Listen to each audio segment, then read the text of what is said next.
ఆంధ్రప్రదేశ్‌లో ఇప్పుడే కొత్తగా అడుగుపెట్టి కాంగ్రెస్ పార్టీ యొక్క పగ్గాలు చేపట్టి కాంగ్రెస్ బాధ్యతల్ని తన భుజాన వేసుకున్నటువంటి వైఎస్ షర్మిల త్వరలోనే ఆంధ్రప్రదేశ్‌లో కాంగ్రెస్ పార్టీ తమదైన శైలిలో ముద్ర వేస్తుందని చాలా కాన్ఫిడెంట్‌గా చెప్తున్నారు.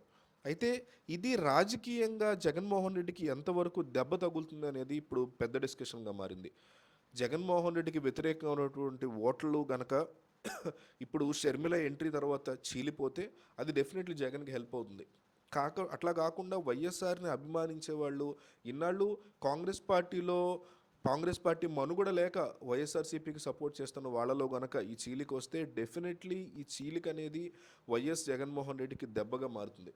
అయితే జగన్మోహన్ రెడ్డి షర్మిల యొక్క దూకుడు, షర్మిల రెచ్చిపోతున్నటువంటి తత్వం ఇదంతా అబ్జర్వ్ చేస్తున్నటువంటి జగన్మోహన్ రెడ్డి చాలా తెలివిగా, చాలా ప్లాన్డ్గా ఆమెని ట్యాకిల్ చేసే ఆలోచనలో ఉన్నట్టుగా తెలుస్తోంది. అంతేకాకుండా బ్రదర్ అనిల్కి కూడా జగన్మోహన్ రెడ్డి తనదైన శైలిలో షాక్ ఇస్తున్నట్టుగా కనిపిస్తోంది. ఎందుకంటే షర్మిల చేసేటువంటి ప్రతి వ్యాఖ్యకి సరైనటువంటి సమాధానాన్ని వైసీపీ ఇచ్చే ప్రయత్నం చేస్తుంది. ఎక్కడ తప్పించుకునే ప్రయత్నం చేయట్లేదు, లేకపోతే ఇంకోటి చేయట్లేదు.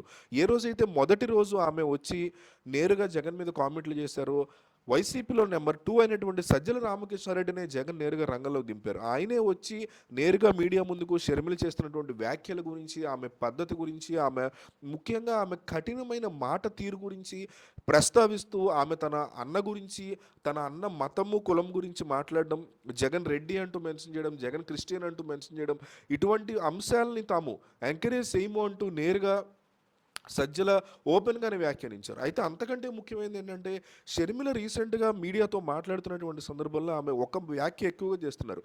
ఏపీలో ఉన్నటువంటి నియోజకవర్గాల్లో తాను ఏ నియోజకవర్గానికైనా వస్తాను అని, ఆ నియోజకవర్గానికి ప్రతిపక్షాలు అందరినీ తీసుకొస్తానని, మేధావుల్ని కూడా తీసుకొస్తానని, అభివృద్ధి అనేది ఎక్కడ జరిగిందో తనకి చూపించగలరా అంటూ సవాల్ విసిరారు. ఇక్కడ 2 అంశాలు ఉన్నాయి జగన్కి పాజిటివ్గా. ఒకటి ఏంటంటే వైసీపీకి సంబంధించినటువంటి ఎమ్మెల్యేలు షర్మిల చేసిన ఈ వ్యాఖ్యలకి రియాక్ట్ అవుతున్నారు.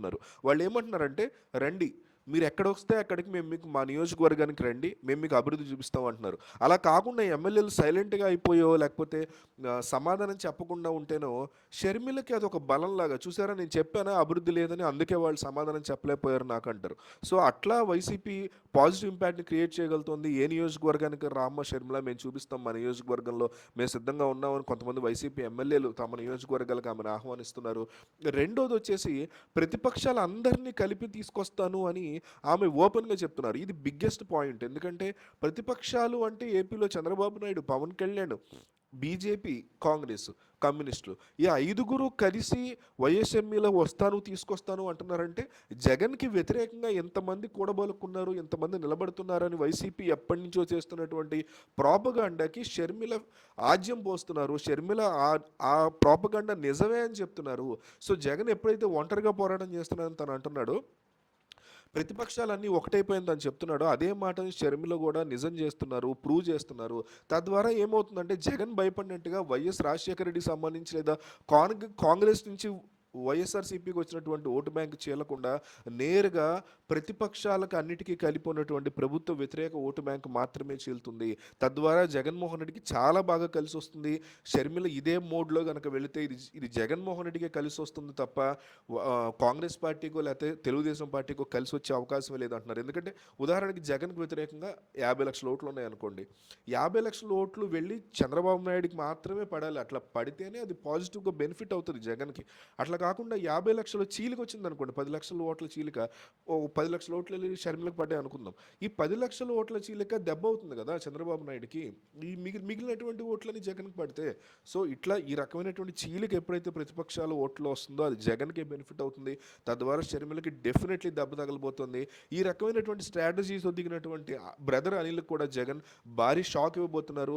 మత పెద్దలందరినీ కలుస్తూ, క్రిస్టియన్ మతానికి సంబంధించినటువంటి పెద్దలందరినీ కలుస్తూ తన భార్యను సపోర్ట్ చేయాలని, జగన్మోహన్ రెడ్డిని ఈసారి ఓడించాలని, గతంలో తామే జగన్కి సపోర్ట్గా నిలబడిన ఈరోజు జగన్ క్రిస్టియన్స్తో లేడు అనేటువంటి అంశాన్ని బ్రదర్ అనిల్ ఏపీలో ఉన్నటువంటి మత పెద్దలతో, క్రిస్టియన్ ఈ చర్చల వాళ్ళతో మాట్లాడుతున్నటువంటి సందర్భంలో కూడా ఆయనకి తలనొప్పులు ఎదురవుతున్నాయని, లోకల్గా ఉన్నటువంటి వైసీపీ క్యాడర్ చర్చల మీద, క్రిస్టియానిటీ మీద ఫుల్ గ్రిప్తో ఉందని, తద్వారా బ్రదర్ అనిల్కి కూడా జగన్మోహన్ రెడ్డి ఈ రకంగా షాక్ ఇస్తున్నారని తెలుస్తోంది. దీని మీద మీ అభిప్రాయాన్ని కామెంట్లో తెలియజేయండి.